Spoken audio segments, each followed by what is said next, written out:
What's up, you guys? It's Matt here. Now, with something that we're talking about today, many other people would be like, that's crazy. And honestly, I look at it and I say the same thing, like, oh, that is crazy. But in order to successfully be in the market, in order to successfully understand where you're going in the market, there is major ups and major downs. You're going to have that, right? And I'm not someone that's worried about it at all, right? I understand investing. I've seen ups and downs in the stock market, which are not the same as ups and downs in the cryptocurrency market because you're dealing with more of a speculative market, something that is up and coming and making moves, definitely being worth trillions of dollars, but not there yet for the consistency. And you have to understand that if you have $1 million or $2 million in the account or whatever, you may end up having half of that or even less than that. It could be a third of it. Um, and you have to understand that. You have to be ready to accept that. And if you don't, if you're not, you'll be one of those people that panics and sells at the low and then continues to buy at the high points. I'm not one of those people. Now, I know I'm going to hear it in the comment section. Oh, he's really regretting it. He's really regretting not selling at the high point. Would I have loved to 100% be able to predict a high point to then be able to successfully know when the low point is going to be? Of course, anybody would. But I'm not making that mistake again because I've made those mistakes.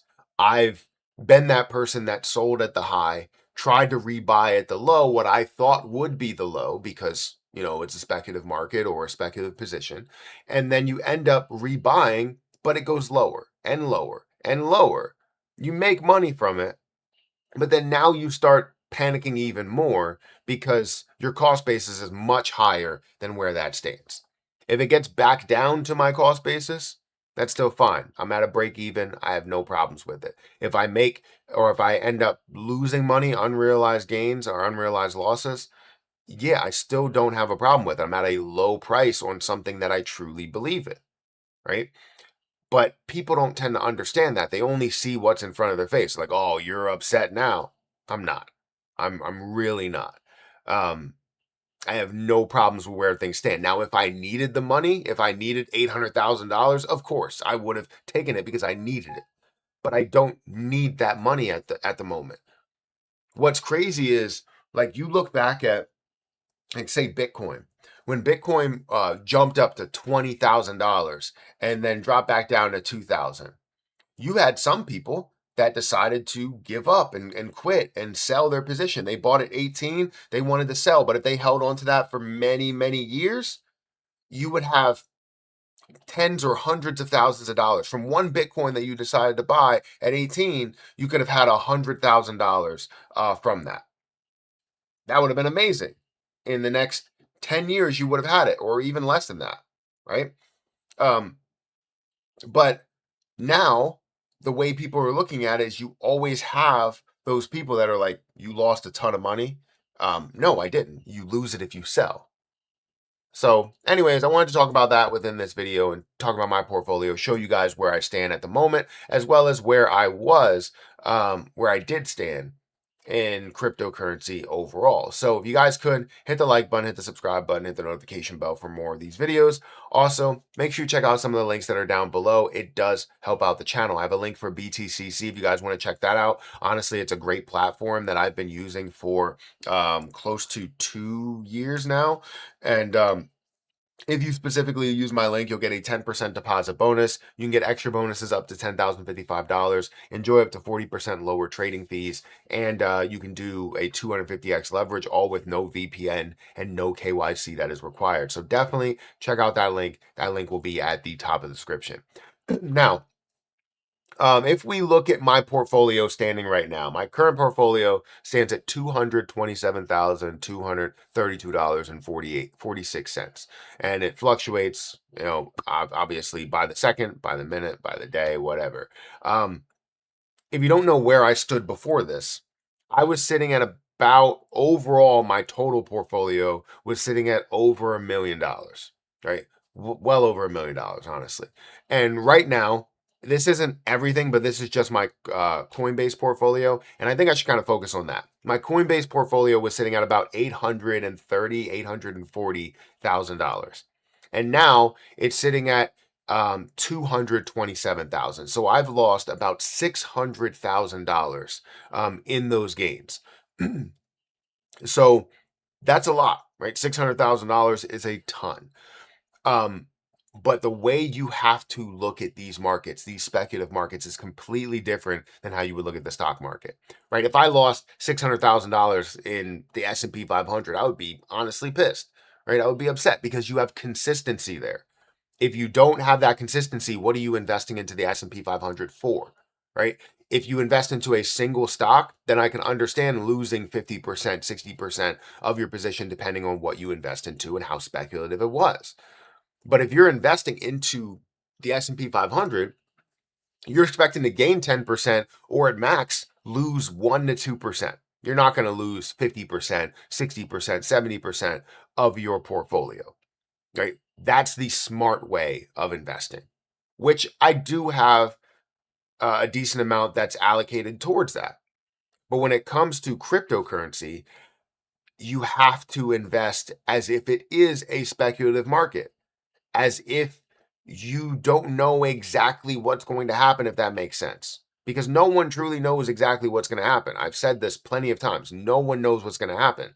But we do know that we are going to see success long term. It's just short term. We can't say this is going to blow up in the next year. This is going to blow up in the next 2 years because there's so many things that have gone wrong where institutions have made an impact, ETF outflows have made an impact, leverage trading has made an impact, governmental decisions have made an impact, war has made an impact, inflation has made an impact, right? So many different key factors as to making this speculative market swing up and down, left and right, looking like it's going to absolutely collapse versus looking like it's going to be something that is going to go to the moon. It's a tough market to be in. And if you don't have tough skin, like I do and like some other people do, you won't be able to get through it.